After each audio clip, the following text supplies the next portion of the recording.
Father, we thank you for your love and care. We thank you for the opportunity to serve you and ask you to bless this Bible study this evening for your glory. In Jesus' name, amen. Well, we're in the 26th chapter of the book of Genesis, and we're talking about Isaac. We've been talking about Abraham for quite some time, and we're going to talk about Jacob for quite some time. And Isaac just kind of fits in the middle, and we don't talk a lot about Isaac. Now, the thing about Isaac is that unlike Abraham, his great experience didn't come at the end like Abraham did when he offered his son Isaac for a sacrifice. That was the ultimate, that was the conclusion, shall we say, of his testing. And we see his life develop all through his experiences and how God dealt with him and developed him to that final stage. Isaac is different. He had his experience, his great experience, when he was offered on that altar willingly. That was his great experience. He had great faith himself. He demonstrated his faith by offering himself to be the sacrifice that God had said he wanted to have. Everything else after that's anticlimactic. Nothing seems very great about Isaac's life as far as excitement and all that is concerned. But it brings us to an understanding about what God is trying to teach us. Because we're going to find out that Isaac actually had a lot of stuff going on that was just like his dad. And yet, he had to handle it differently. Things were just different for him. So anyway, Isaac didn't face the same challenges that Abraham did, but Isaac has his own life to live before God. And it's important for us to understand that we can't look at other people and think, well, we ought to be like them, or I should follow their path, or we can't look at it that way. We have our own path that God gives for us to deal with. And we can't compare it to anything else. And yet God has the same blessings. The one thing about Isaac that we recognize is that he is the carrier of the promise, of the covenant.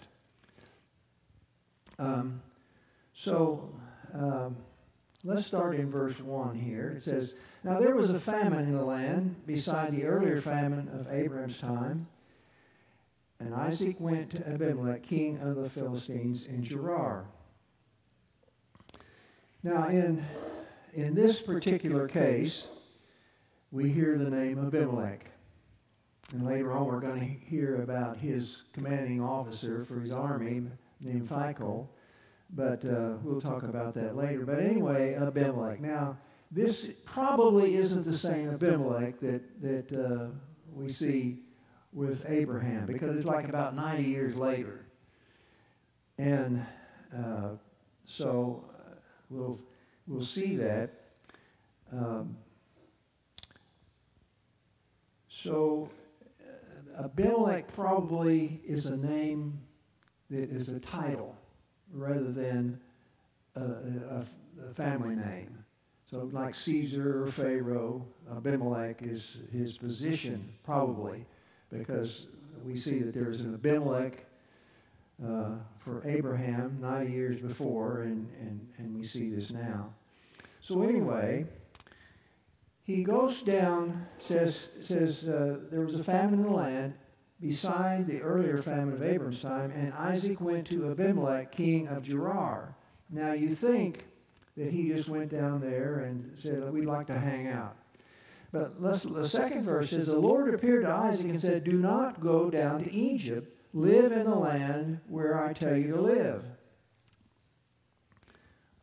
So why did he tell him not to go to Egypt unless he's thinking of going to Egypt? So we have to kind of believe that he's kind of thinking of going to Egypt.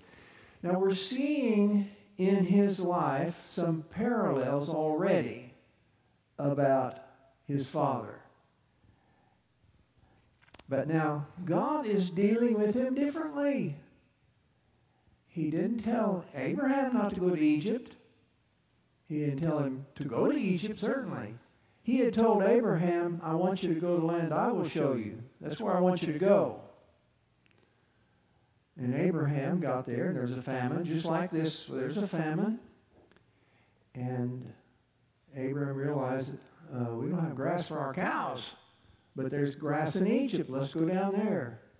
So he used his human reasoning to figure out how to make his life work. And yet it wasn't God's will. But God didn't tell him not to go to Egypt. But he's telling Isaac, don't go to Egypt. I'm sure that Isaac knows all the history that we've already read. Because somehow Moses figured it out. Where did he get it? You know, the history was passed down through the years and through the generations to get to Moses. But anyway, he said, don't go to Egypt. So this is a different experience that he's having. God is dealing with him a little differently. And yet, it follows the same example of Abraham. So, in the 3rd verse, he says, stay in this land for a while, and I will be with you, and will bless you. For to you and your descendants I will give all these lands, and will confirm the oath I swore to your father Abraham.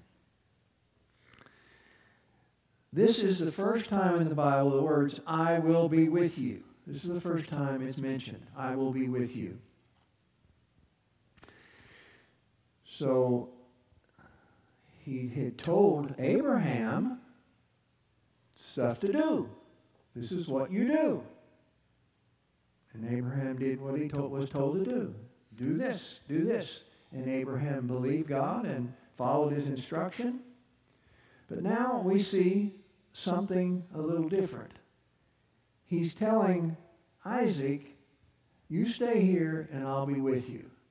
You know, Jesus said in Matthew 6:33, seek first the kingdom of God and I'll take care of you. This is kind of the same thing here. He's telling you, you just stay here and I'll take care of you. Now there's a famine, but he said, I'll take care of you.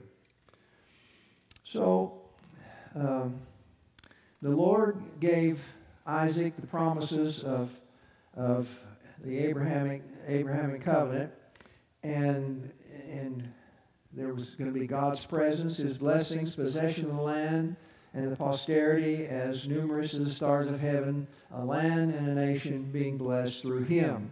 So that's what's being passed down to Isaac. At the heart of these pledges is what we call the Emmanuel principle. And that is, and Emmanuel means God with us. And so that's we call the Emmanuel principle, that he's telling them, I'm going to be with you. And it started here, started with Isaac. And so Isaac is the promised seed of the covenant made with Abraham. And he says in verse 4, I will make your descendants as numerous as the stars in the sky, and will give them all these lands. And through your offspring, all nations on earth will be blessed. Because Abraham obeyed me and kept my requirements, my commands, my decrees, and my laws. So this is the covenant made with Abraham. And that's the foundation of the covenant, is that Abraham obeyed God. Now, this was over basically a lifetime that we see him giving evidence of his belief in God, to the point he was willing to obey God when he says, offer your son Isaac as a burnt offering. And he was willing to, but of course didn't have to, but that he was willing to. And it demonstrated his total belief that he was going to do what God said and knew that God knew what he was doing and he was just there to obey. So we see Isaac now in this situation. Now he's walked with God, and he's had this experience from the time that he was a youth when he was offered on this sacrifice. So he had an experience with God, and yet we don't see big experiences where we see that Isaac is doing the same things that Abraham did, and that he's continually going through situations where he's believing God. Now, he does believe God. We understand that. But it isn't brought out so much. So it says, Isaac stayed in Gerar in verse 6. One of the things that we have to understand about Isaac is that he wasn't the one that God started the covenant with. It was Abraham. Isaac was a carrier of the covenant, of the promises. He was a carrier. There were a lot of carriers, and they weren't all necessarily very great. There's a lot of not so great carriers of this promise. So we have to understand that it is being passed down from generation to generation, and now it's going through Isaac. Isaac is now the chosen one, and the promise is going through him. And if we want to find out, well, who did this promise go through, we just need to look at the genealogy there in Matthew. And you can look at the names, and a lot of names you don't know because, well, they weren't told us in many cases. So he stayed in Gerar. He didn't go because God said, don't go to Egypt. Stay here. So, verse 7, when the men of that place asked him about his wife, he said, she is my sister, because he was afraid to say, she is my wife. He thought the men of this place might kill me on account of Rebekah, because she is beautiful. The same story that Abraham had with his wife, Sarah. And he used that same thing. Now, we see Abraham talking to Sarah about this. We don't see Isaac talking to Rebekah about this. She can say, what did you tell him? I don't know what happened. She probably was in on it. I don't know how she could not be, but it doesn't say that he discussed it with her. This is what we're going to do. That's what Abraham did before they ever got to town. But it seems like that they had been there for a while, and then the guy comes and says, hey, I'd like to date your sister. And he's thinking, what? Oh, no, yeah, I mean,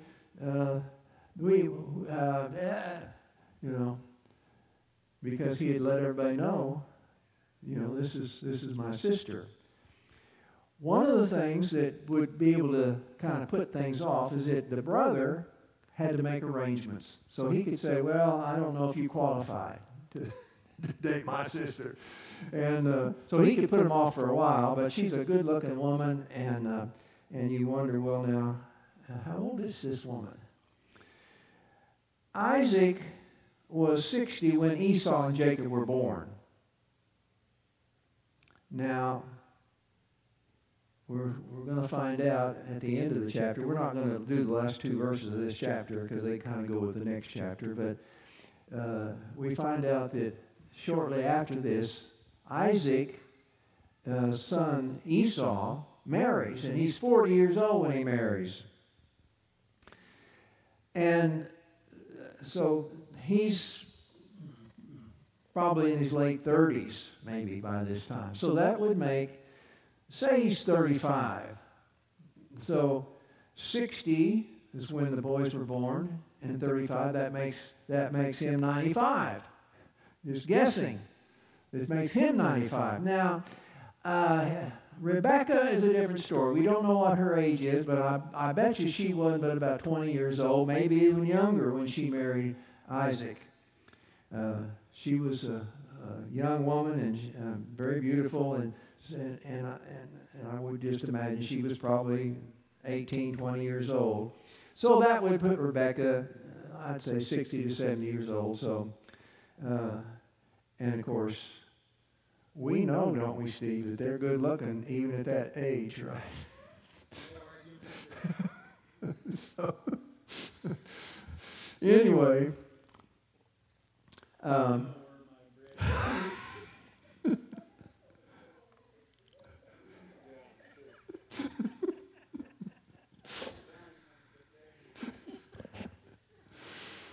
so, and another thing is that she had two boys, but, you know, they're in their 30s. They don't live at home.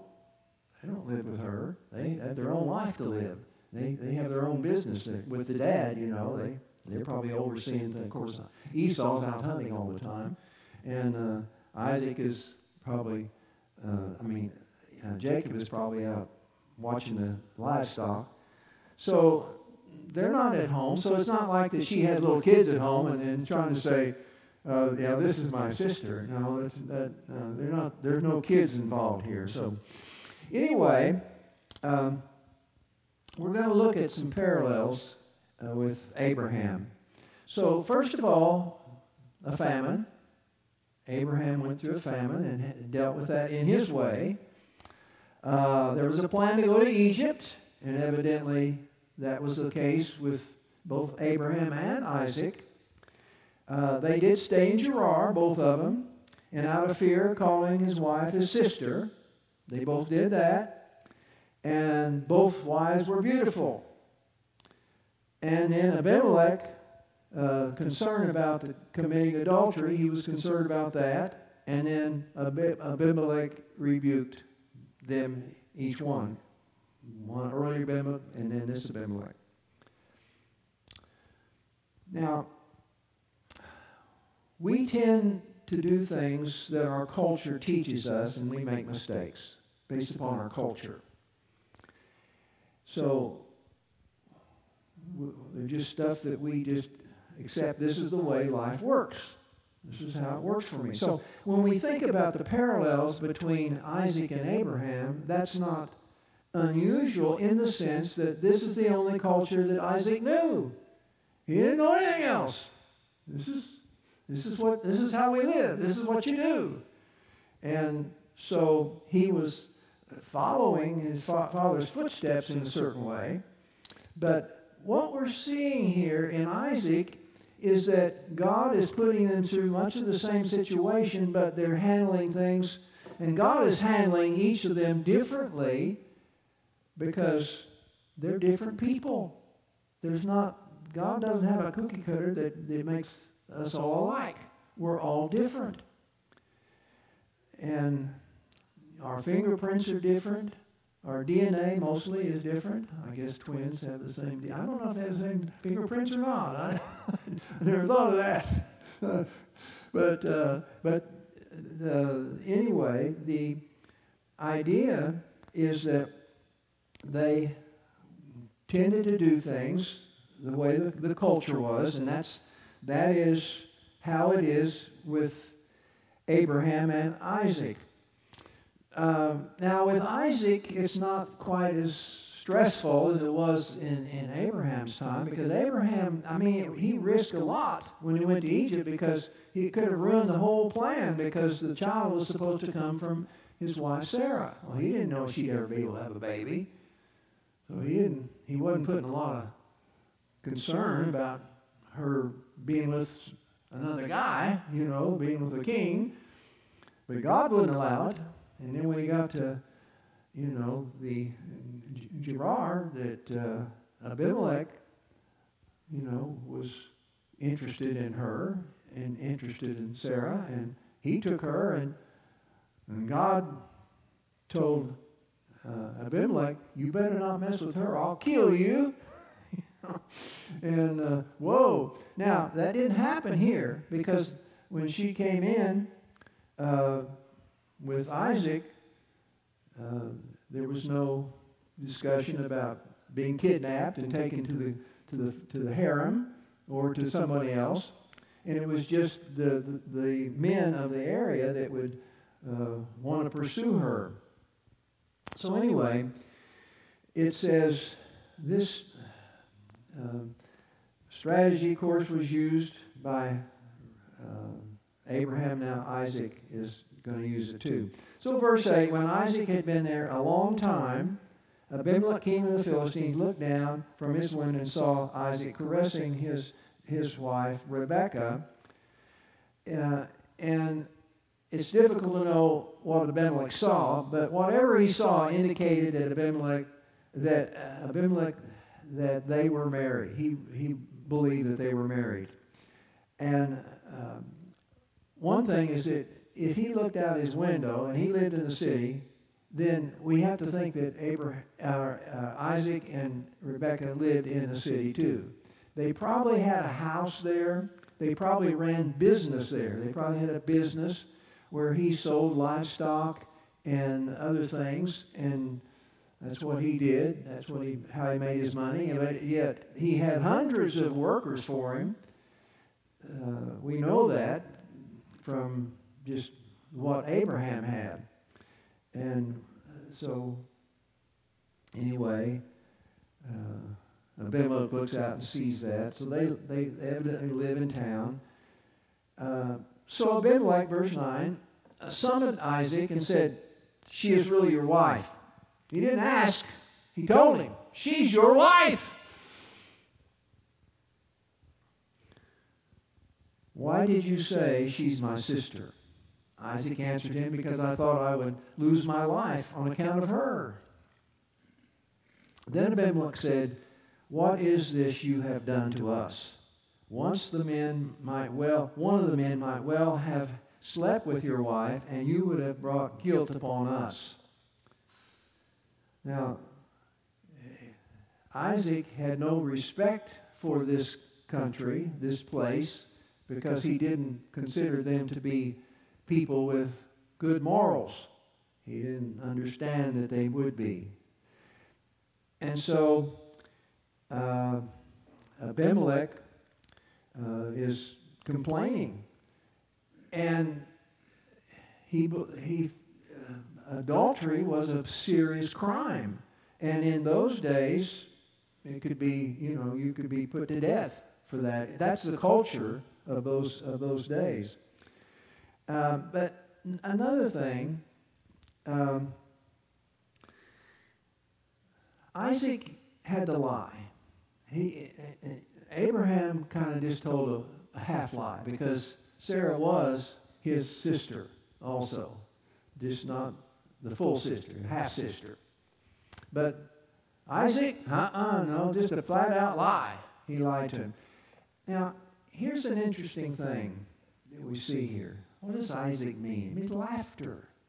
And I think that it not only was recognized by the fact that Sarah laughed because she was having this baby, and it was just such a joy. But I believe that Isaac was also, I think he was a person that had a lot of laughter. I believe that, that was his name after all.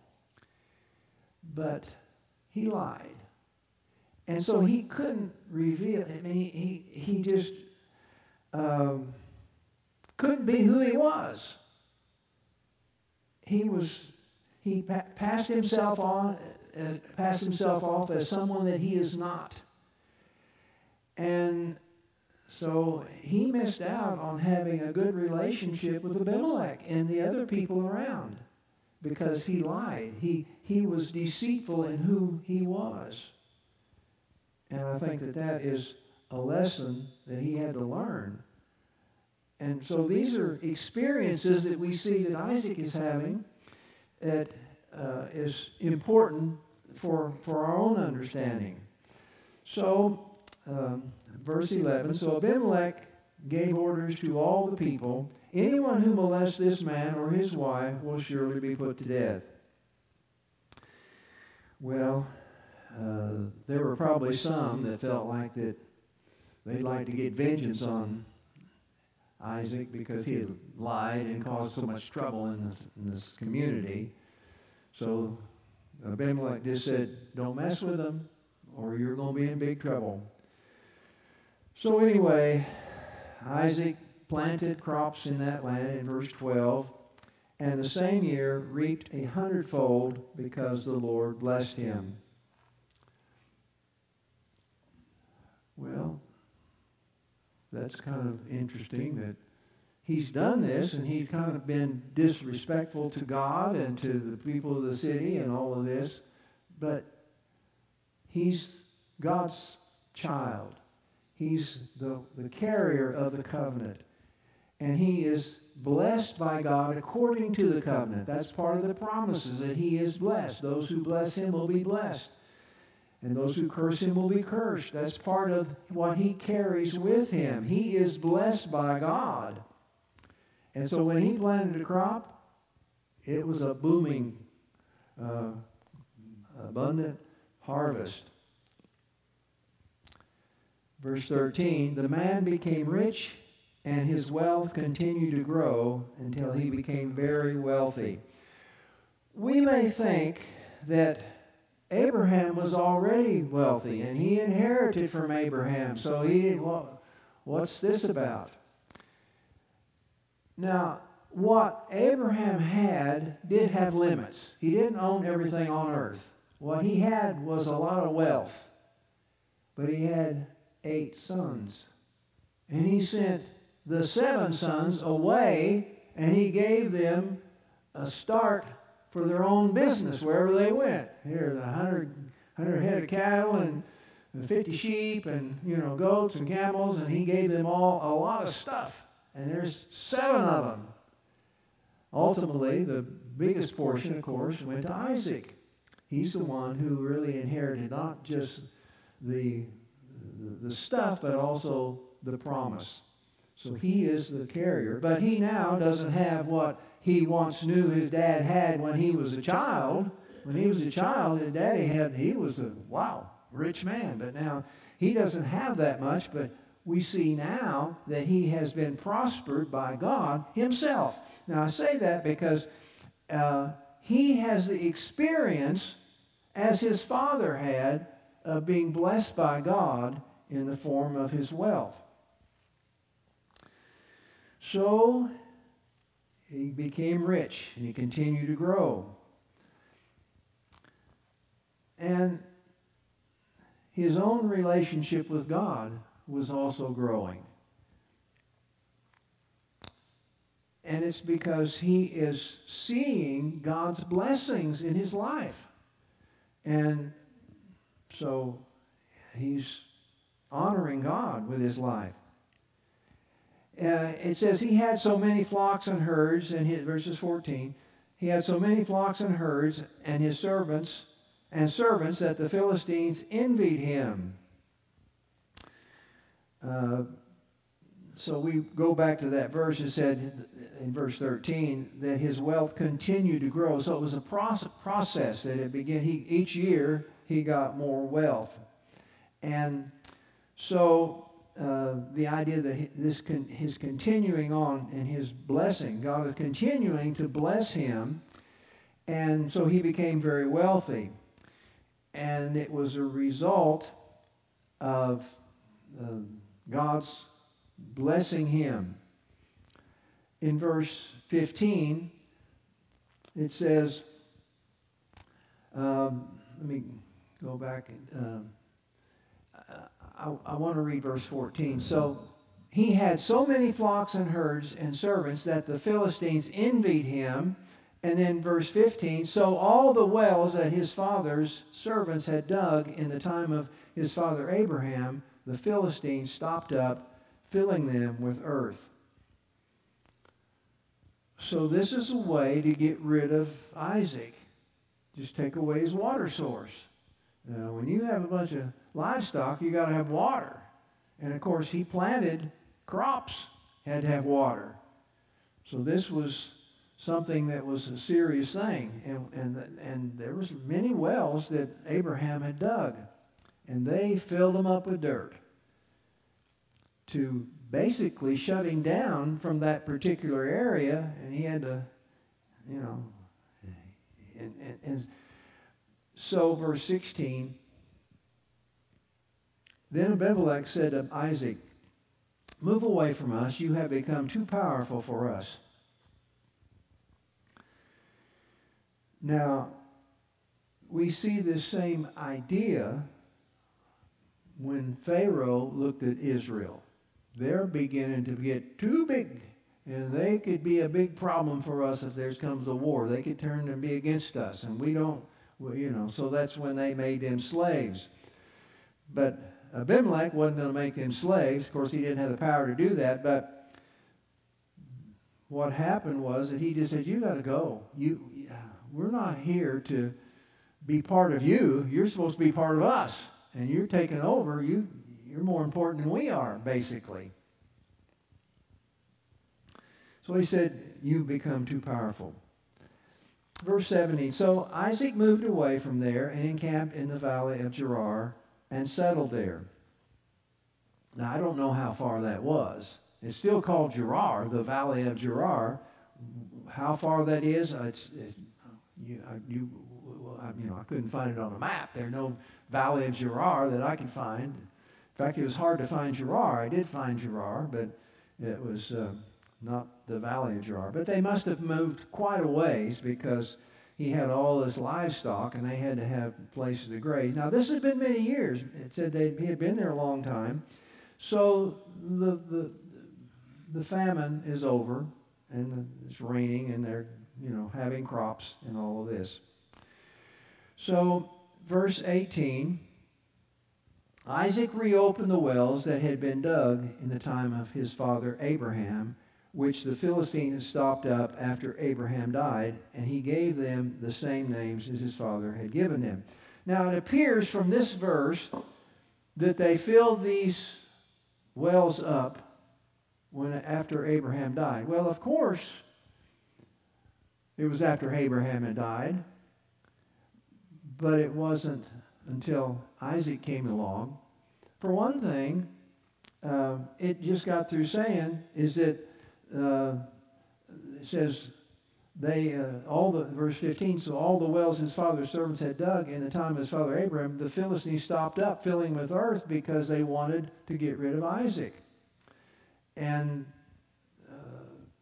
then also, think about this. Before Isaac came, there were wells there. Why would they fill them up? They didn't have a reason to fill them. They were a water source for all of them. So they wouldn't fill these up just because Abraham's dead, we fill up the wells. No, they had the wells, and they were the ones that had the wells. But now the Philistines filled them up to keep him. Well, so he moved away, but what did he do? He redug those wells. Now remember, Abimelech said, you have become too powerful for us. So when he sent his men out to dig these wells, they were just going out. They claimed those wells. They had names, and one of the things that they've said is that these commentators said that when you name a well, that's because it's your well. So they had names. And so they went and dug them up. And I'm sure the Philistines were standing around watching them dig up these wells, and they're thinking, we just filled those things up, and we didn't want him to have those. But one of the things that we understand from Abraham is that you have a lot of different kinds of people working for you. There were the cooks and the people that took care of maintenance on stuff, and you had the shepherds and the people who took care of the cattle. And then you also had your little small army. And Abraham had 318 of his own soldiers. And what were they for? To protect his stuff.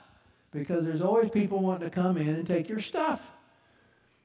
So Abraham, that was part of the job opportunities for people.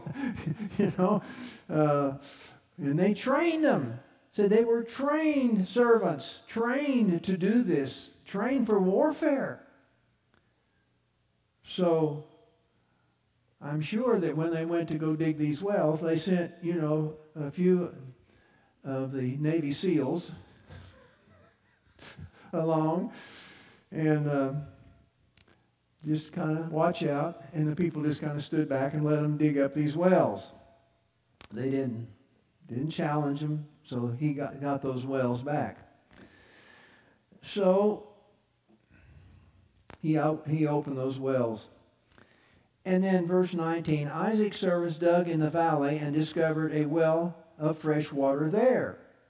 So now they're in this valley, and they dug up and they found another well. But in verse 20, the herdsmen of Gerar quarreled with Isaac's herdmen and said, the water is ours. So he named the well Esek, or dispute, because they disputed with him. Now Isaac could have fought them. This was a new well. He could have fought them, but he chose not to. He wasn't out to have war with these people. And verse 21, then they dug another well, but they quarreled over that one also. So he named it Sitnah, which means opposition. He moved on from there and dug another well, and no one quarreled over it. He named it Rehoboth, meaning room, saying, now the Lord has given us room, and we will flourish in the land. Now that's,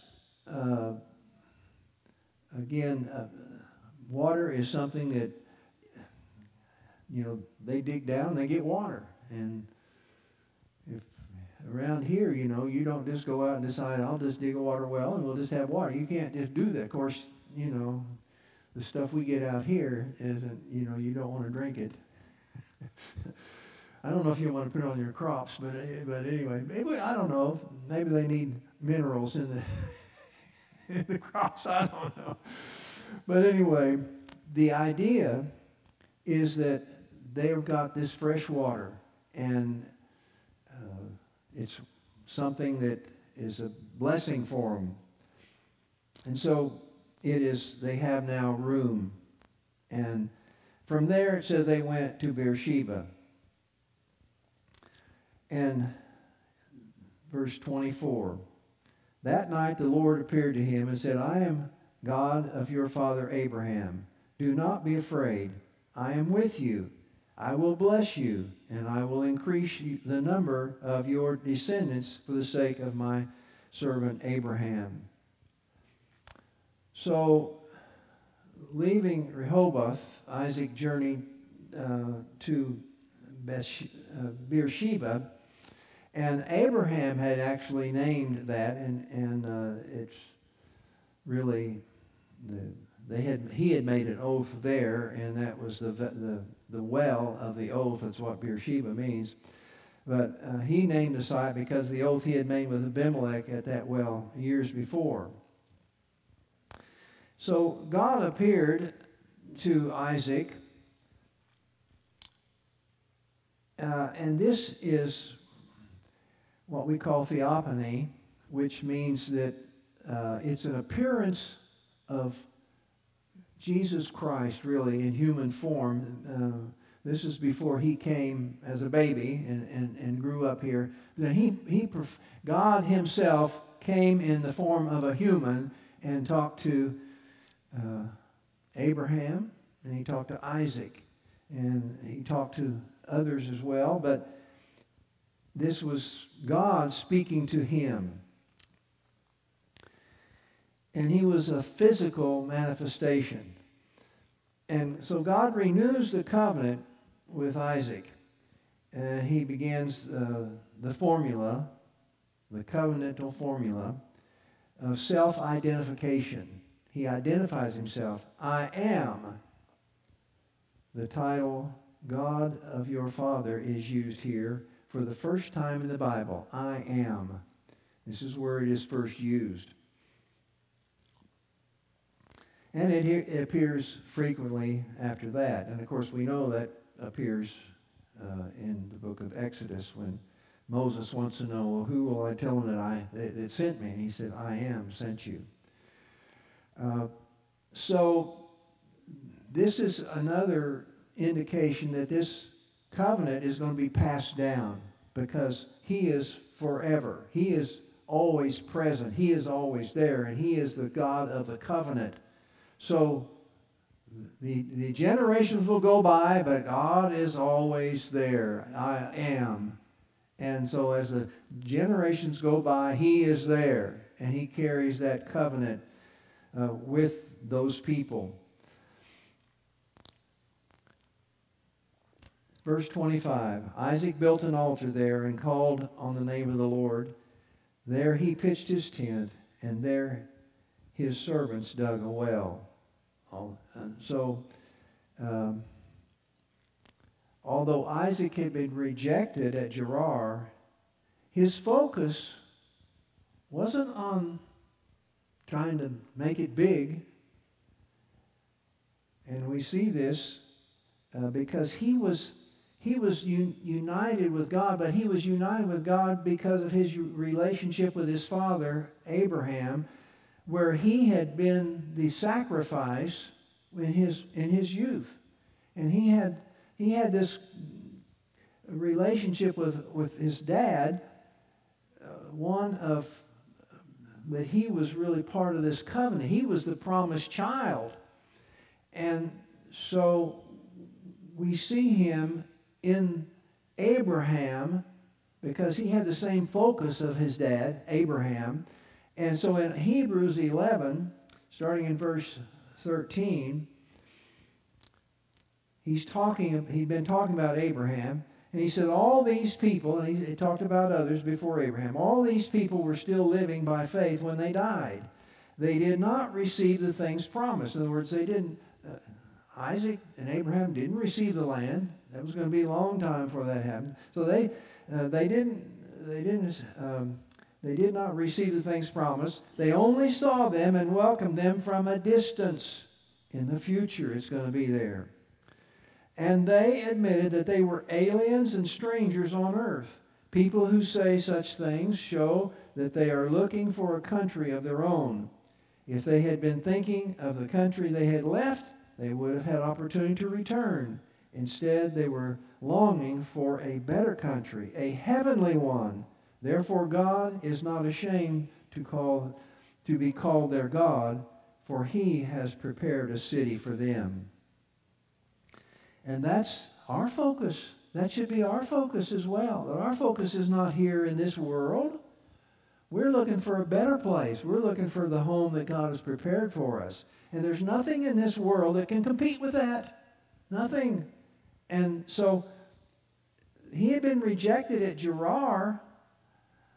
So that's kind of how I thought. So I'm not wanting to be the king of Gerar. I'm not wanting that. I'm not wanting to be big in this world. We're just passing through with my sister. No.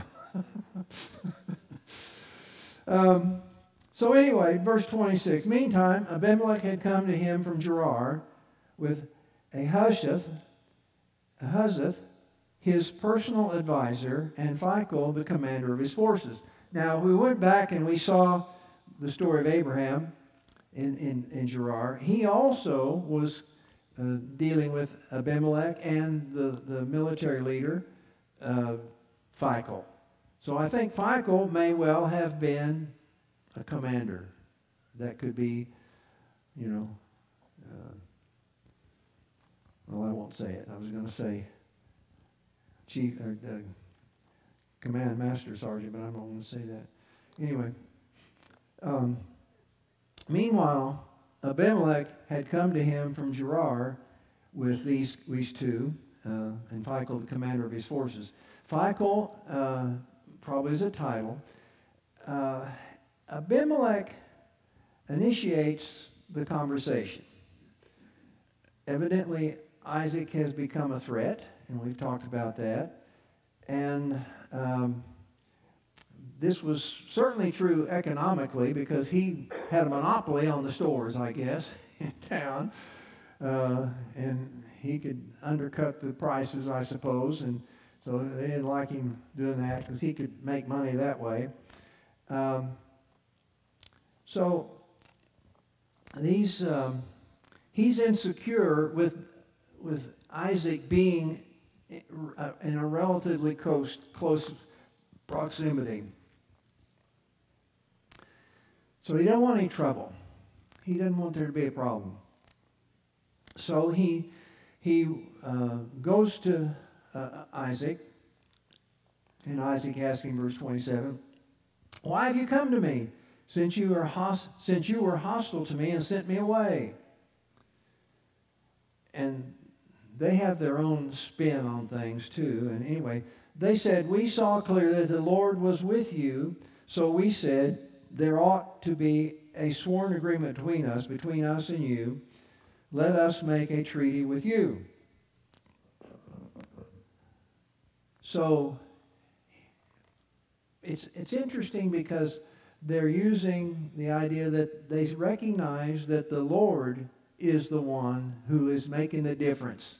He's getting all this blessing. He's getting all this stuff, and he's getting so rich and powerful.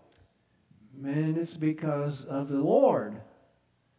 And so they don't know, they don't want to get crosswise with the Lord for sure. And if Isaac is kind of the representative, then we need to make a covenant with him so we don't have any problems. We just want to live at peace here.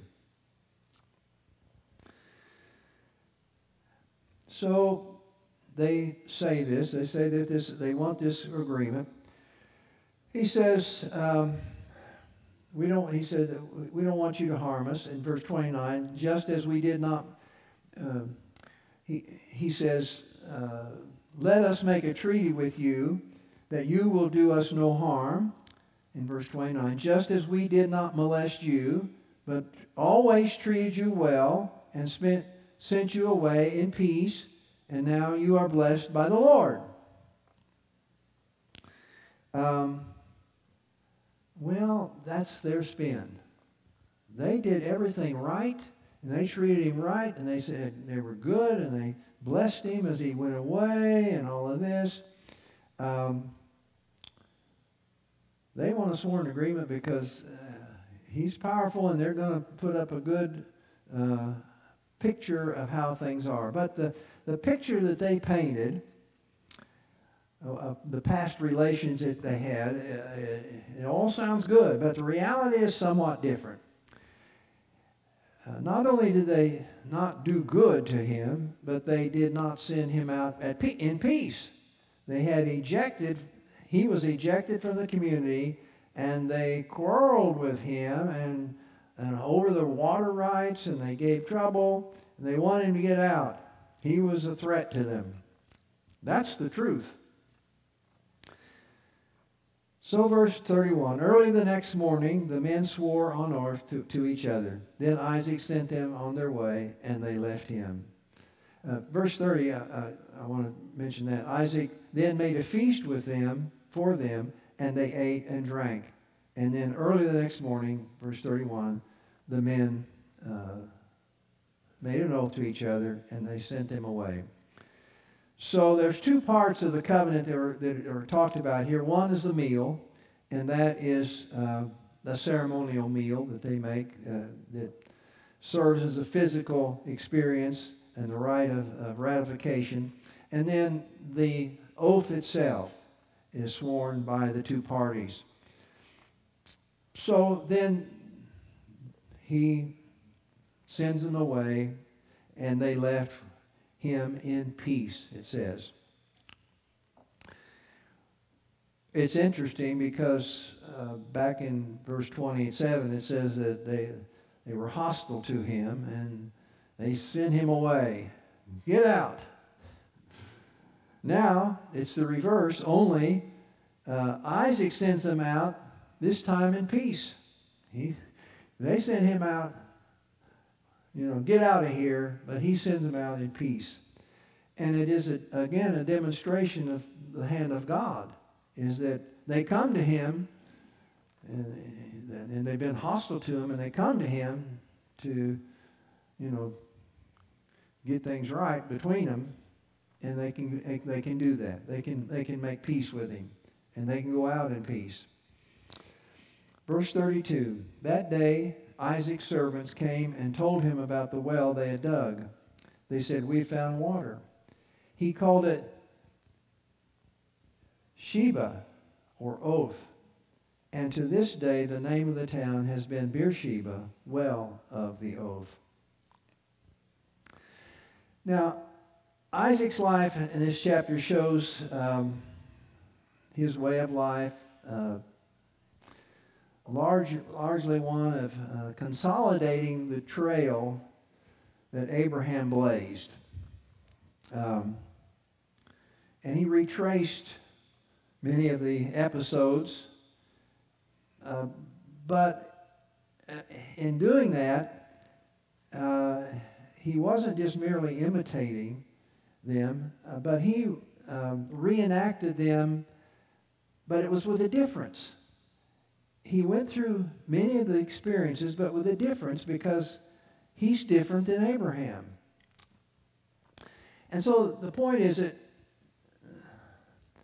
no matter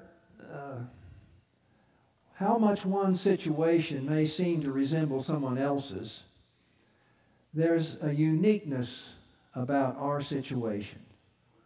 And we're just never the same. God does not treat us the same. He does not do the same thing. We think, well, he ought to. He did this for this guy, so if I do that, then God will do that to me. That's not how it works. So despite of all the precedents provided by others and their parallel experiences, the life of faith consists of having to decide what one will do in one's own particular and unique situation. And I think that is really the lesson we get from Isaac here in this particular chapter, is that things it was different than Abraham. Abraham did a certain thing. I relate this to me and Mike. Ben Toops was the founder of the Boys Ranch, and I was working with him, and I saw him build the Boys Ranch. And I think Mike can say with Brother Charity the same kind of thing. You saw him, but we have our own experiences. We're in kind of the same business as them, but it's different. And God is. We can't say, well, I have to do it like Ben, or you would say, I have to do it like Charity. You have to do it like God particularly deals with us to do what He's called us to do, and to try to say we got to be like someone else is not what God's got in mind at all. We're special. We're unique. And we're to be following His leadership. And we don't know where that's going to take us, because we can't look at somebody else. Well, it must be, we're going to be going this way because that's what happened to him. No, that ain't going to happen. He's going to lead us on our own path, and we need to honor Him for that. Father, thank You for Your word, and we thank You for giving us the opportunity to get into Your word and to know You and understand Your leadership in our life. And thank You for giving us salvation and providing us the future to be with You. In Jesus' name, amen.